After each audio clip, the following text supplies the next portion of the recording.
Les écoles sont ouvertes en Angleterre, mais beaucoup de choses ont changé.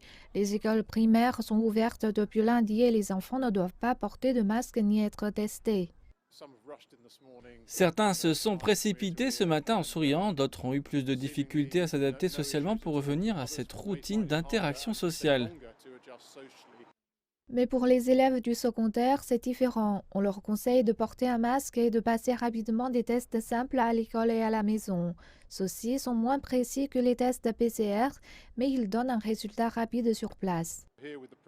Ici, dans les écoles primaires, nous prenons leur température à la maison et à l'école. Tout le personnel est testé 2 fois ou plus. Nous avons du personnel spécifique pour cela. Et les employés plus âgés sont testés 3 fois à l'école et à la maison. L'ouverture des écoles est la première étape pour tenter de rouvrir le pays.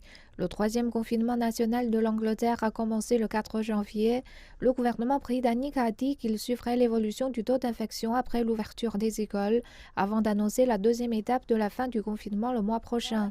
Et il y a des questions qui demeurent. Comment aider les élèves qui ont pris du retard? Pour ceux qui ont eu moins d'interactions, il va falloir plus de temps afin qu'ils rattrapent leur retard académique dans les matières qu'ils ont manquées.